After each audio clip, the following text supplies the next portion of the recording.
আসসালামু আলাইকুম গাইজ, সবাই কেমন আছেন? আশা করি সবাই ভালো আছেন। আমিও আপনাদের দোয়া আলহামদুলিল্লাহ ভালো আছি। তো আমার দৈনন্দিন জীবনের যে ভিডিও সেগুলো দেখতে যদি আপনাদের ভালো লাগে তাহলে আমার পেজটা টিপ মেরে ফলো করে দিয়ে পাশে থাকবেন। তো প্রথমেই বলে নেই, 5 দিন আগে আমার জমিতে সার রোপণ করেছিলাম, সেই ভিডিওটাও আমি দিয়েছি। তো আজ 5 দিন শেষ হলো, তো আমি আবারও জমিতে আসলাম। তো এসে দেখি জমি আলহামদুলিল্লাহ আগের থেকে অনেকটা চেঞ্জ হয়ে গেছে। তো আলহামদুলিল্লাহ দেখে অনেক ভালো লাগছে, কারণ যে কৃষিকাজ করে বা তার যে ফসল ভালো হলেই তার মুখে হাসি ফুটবে, এটাই বাস্তব।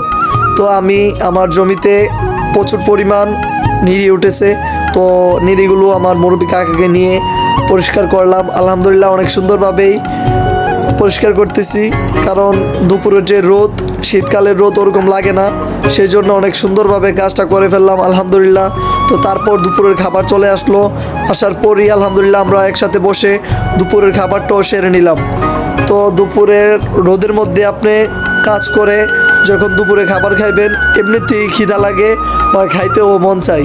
তো আলহামদুলিল্লাহ বাসায় যেরকম খাইতাম তার থেকে একটু বেশিই খাইছি। তো খাওয়া দাওয়া শেষ করে আবারও কাজে লেগে পড়লাম। তো সকাল 7টা বাজে জমিতে আসলাম, সকালে খাবার খেয়ে বাসায় থেকে চলে আসলাম। তো বিকাল 4টার সময় আমরা আবার বাড়ির দিকে রওনা দিলাম। তো সবাই ভালো থাকবেন, সুস্থ থাকবেন। আল্লাহ হাফেজ। আসসালামু আলাইকুম রহমতুল্লাহি বারাকাতুহু।